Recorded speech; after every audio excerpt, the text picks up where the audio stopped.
साल 1790 गोरखाओं की फौज अमर सिंह थापा और बहादुर शाह के नेतृत्व में काली नदी को पार कर कुमाऊं पर आक्रमण कर देती है। तब कुमाऊं की राजधानी अल्मोड़ा हुआ करती थी और वहां के राजा महेंद्र चंद हुआ करते थे। महेंद्र चंद गोरखाओं से हार जाते हैं, जिसके बाद राजधानी अल्मोड़ा में गोरखाओं का कब्जा हो जाता है। कुमाऊं में कब्जा करने के बाद गोरखाओं की नजर गढ़वाल पर पड़ती है। गढ़वाल में तब प्रद्युम्न शाह का राज चलता था। प्रद्युम्न शाह की राजधानी तब श्रीनगर गढ़वाल में हुआ करती थी। गढ़वाल पर गोरखाओं की नजर और हमले की आशंका को देखते हुए तब गढ़वाल के राजा प्रद्युम्न शाह और गोरखाओं के बीच सन 1791 और 92 के बीच लंगूरगढ़ में एक संधि होती है, जिसे लंगूरगढ़ की संधि भी कहा जाता है। पंडित हरिकृष्ण रतूड़ी अपनी किताब गढ़वाल का इतिहास में लिखते हैं कि गोरखा सेना बेहद महत्वाकांक्षी थी।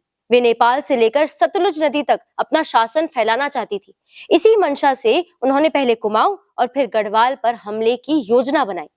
लंगूरगढ़ संधि होने से पहले गोरखा कुमाऊं में कोहराम मचा चुके थे। उनकी क्रूरता के किस्से गढ़वाल तक आने लगे। गोरखाओं के पास तब तोप से लेकर बंदूकें थी, लिहाजा गढ़वाल के राजा अपनी प्रजा के हित में गोरखाओं से संधि करते हैं और तब गोरखा पीछे हट जाते हैं।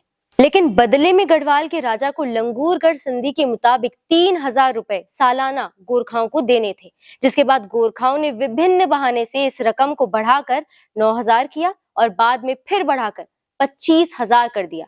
बदले में गोरखाओं ने शर्त रखी थी कि वे गढ़वाल पर आक्रमण नहीं करेंगे। साल 1804 गढ़वाल में जोरदार भूकंप आता है। भूकंप में सब कुछ तहस नहस हो जाता है। भूकंप से पूरा गढ़वाल प्रभावित था। राजा का खजाना भी तब तक खाली हो चुका था और राजा प्रद्युम्न शाह के पास तब केवल जेवरात ही बचे थे, जिन्हें बेचने के लिए गढ़वाल के राजा पहले देहरादून और फिर बाद में सहारनपुर जाते हैं। उधर गोरखाओं की सेना मौके की नजाकत देखकर गढ़वाल की ओर निकल पड़ी थी, जिसकी भनक तब तक प्रद्युम्न शाह को लग चुकी थी। अब राजा के सामने अंतिम विकल्प बस युद्ध था। तब राजा के ज्यादातर सैनिक श्रीनगर के आसपास हुई झड़प में मारे गए थे। तब राजा का साथ देने के लिए आम गढ़वाली अवैतनिक सेना में भर्ती हुए, जिनमें से ज्यादातर अनुभवहीन थे। राजा प्रद्युम्न शाह ने देहरादून और सहारनपुर में गहने बेचकर जो धन जुटाया था, उसी धन से उन्होंने सेना जुटानी शुरू कर दी। तब राजा का साथ देने के लिए इस संघर्ष में लंढोरा के गुर्जर राजा रामदयाल ने भी उनका साथ दिया। इस सेना में तब गुर्जर, रामगढ़ और पुंडीर राजपूत भी जुड़े, जिसके बाद राजा प्रद्युम्न शाह के पास 12000 सैनिकों की सेना तैयार थी। इसके बाद गढ़वाल के राजा ने देहरादून के खोड़बुड़ा मैदान में गोरखाओं को ललकारते हुए युद्ध का ऐलान किया। हालांकि गोरखा सैनिक रणनीति और सैन्य शक्ति में गढ़वाल की सेना से मजबूत थे।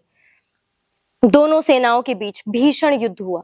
14 मई 1804 को लड़ा गया खोड़बुड़ा युद्ध में राजा प्रद्युम्न शाह गोली लगने के कारण वीरगति को प्राप्त हुए। प्रद्युम्न शाह के बड़े बेटे प्रीतम कुंवर शाह को गोरखाओं ने बंदी बनाकर नेपाल की राजधानी काठमांडू भेज दिया था, जिसके साथ ही गढ़वाल पर गोरखाओं का शासन शुरू हुआ। यह शासन 12 साल तक चला। राजा के छोटे बेटे राजकुमार सुदर्शन शाह को तब सैनिक कनखल लेकर चले गए थे। लगभग 12 सालों तक सुदर्शन शाह गढ़वाल से बाहर रहे। बाद में उन्होंने अंग्रेजों से मदद मांगी, जिसके बाद 1814 में अंग्रेजों ने खलंगा युद्ध में गोरखाओं को हरा दिया। सन 1815 में गोरखाओं का शासन गढ़वाल क्षेत्र से पूरी तरह समाप्त हो चुका था। अंग्रेजों ने गोरखाओं को काली नदी तक खिसका दिया था। इस युद्ध में भारी खर्च हुआ। गोरखाओं की हार के बाद 21 अप्रैल 1815 को अंग्रेजों ने गढ़वाल का आधा हिस्सा, जो कि अलकनंदा और मंदाकिनी नदी के पूर्व में स्थित है, अपने पास रख लिया, जिसे बाद में ब्रिटिश गढ़वाल के नाम से जाना जाता था। अंग्रेजों ने यहाँ अपना राज स्थापित कर लिया।